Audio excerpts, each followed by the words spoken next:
You just spit out a piece of food. Something tasted off. Maybe it was too bitter. Maybe something about the smell hit you wrong. You didn't think about it. You just reacted. That reaction, that instant automatic disgust, is one of the oldest survival systems. Your body still runs it. It was built over millions of years by ancestors who had no cookbooks, no poison control hotlines, no warning labels, just a world full of animals. Absolutely no idea which ones would kill them. Think about what that actually meant. You are standing in a landscape you were born into, but nobody handed you a guide. There are hundreds of species around you. Mammals, birds, reptiles, insects, fish. Some are packed with protein and fat. They could keep your family alive for a week. Others contain toxins that could stop your heart before sunset.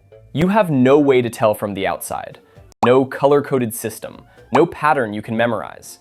Just hunger and risk and the pressing need to decide. Most people assume ancient humans figured this out through trial and error.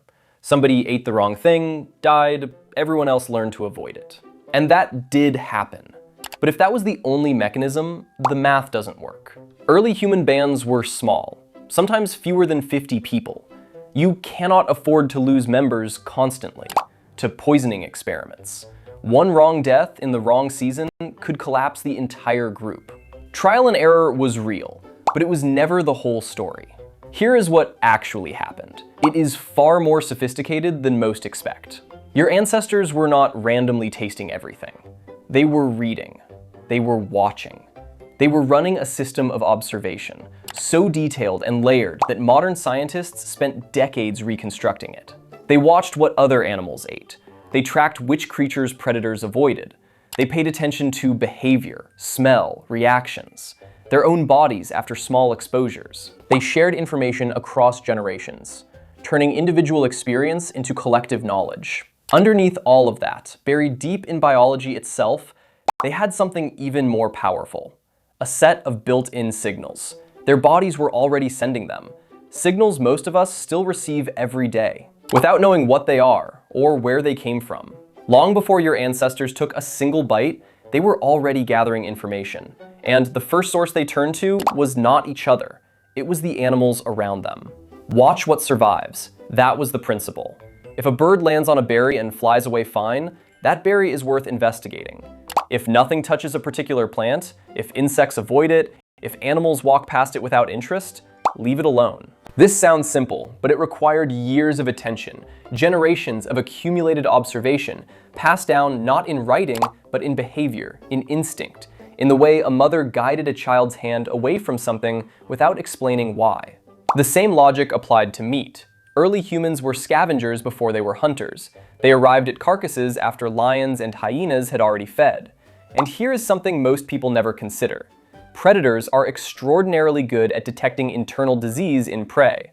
A lion does not bring down a visibly sick animal by accident. It targets it deliberately. But a predator also abandons a kill for reasons humans learned to read. If a fresh carcass was left untouched by other scavengers, that was a signal. Something was wrong with the animal. Experienced humans knew to walk away from meat that even hyenas had refused. They also watched the dying. When an animal was killed, its behavior in the final moments told a story. Convulsions meant neurotoxin. Bleeding from unusual places meant something was wrong with the blood. Organs that looked or smelled abnormal were left alone, the liver especially. Hunters across multiple ancient cultures developed an almost universal caution around the livers of certain animals because the liver concentrates toxins. They did not know the biochemistry. They did not need to. They knew the pattern. And then there was the small taste method. Not a full bite, a touch of the tongue, a tiny amount held in the mouth for a moment, then spat out. The body responds to toxins faster than most people realize. Bitterness triggers an almost immediate warning signal, a burning sensation, numbness, unusual saliva production. These were readable signs. They did not wait to feel sick hours later. They were trained to notice the first few seconds. What made all of this work was memory. Not one person's memory, the group's memory. Every observation, every close call, every death that was witnessed became part of a shared body of knowledge that traveled with the band across generations. Invisible, but completely essential to survival. Here is where it gets strange. Because your ancestors were not starting from zero. They were not blank slates dropped into a dangerous world, with nothing but curiosity and luck. They came equipped, millions of years before the first human ever looked at an unfamiliar animal and wondered if it was safe to eat. Evolution had already been running its own experiments, and it had built the results directly into the human body. Start with your tongue. You have 5 basic tastes: sweet, salty, sour, umami, and bitter. 4 of them draw you toward food. Bitter is the exception. Bitter is a warning system. The human tongue can detect bitterness at concentrations far lower than any other taste.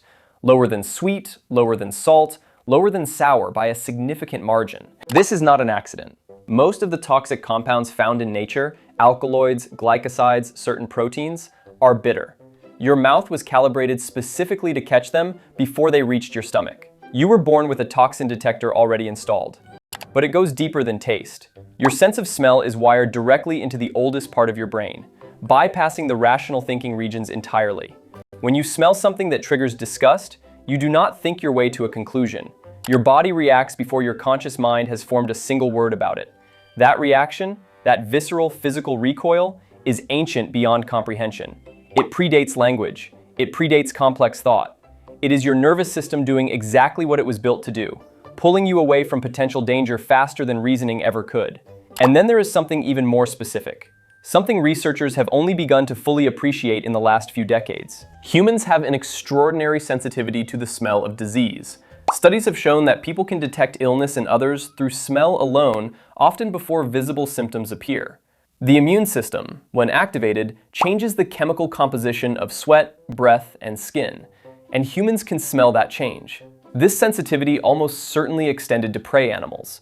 A skilled hunter close enough to an animal could register something wrong through smell before any visual examination confirmed it. Your body was also running a feedback system after every meal. Nausea, cramping, fever, these were not just misfortune. They were data.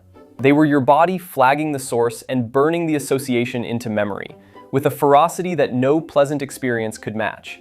Eat something that makes you violently ill once, and your body will reject that food for years, sometimes for life. Researchers call this taste aversion learning, and it is one of the fastest and most durable forms of memory the human brain produces.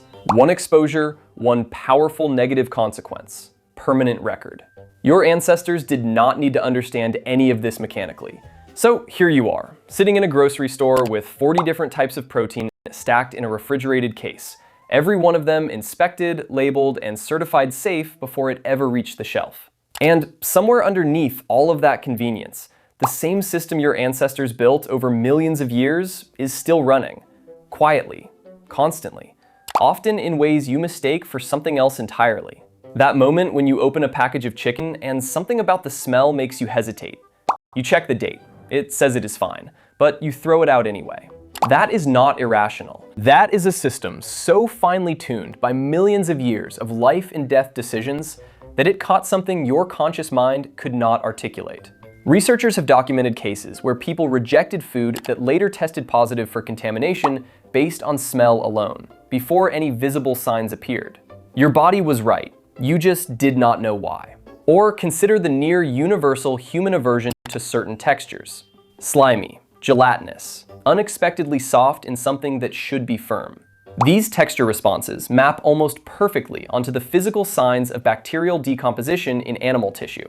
You were not taught to find those textures disturbing. You arrived with that reaction already loaded. Every child who recoils from something unfamiliar on their plate is running the same basic risk assessment your ancestors ran at the edge of an unknown forest. But here is where it gets complicated, because that same system, built for a world of genuine uncertainty and real mortal stakes, now operates inside a world it was never designed for. The processed food industry learned decades ago that the human brain responds to specific combinations of fat, salt, and sugar with something close to compulsion. They reverse engineered your ancient approval signals and used them to sell you things that would have been unrecognizable to every human who came before you. Your body says yes because the signal looks right. But the signal was built for a world where fat meant survival, not a bag of chips engineered in a laboratory to hit every reward trigger you have. The ancient system can also misfire in the other direction. Food neophobia, the fear of unfamiliar foods, is documented across cultures and is especially strong in early childhood. It was a reasonable default setting in a world where an unfamiliar animal could mean a novel toxin. In a modern world, it just means a difficult dinner table.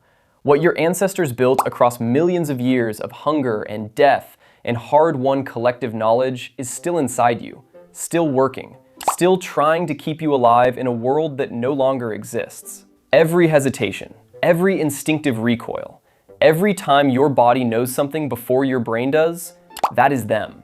Still here, still watching.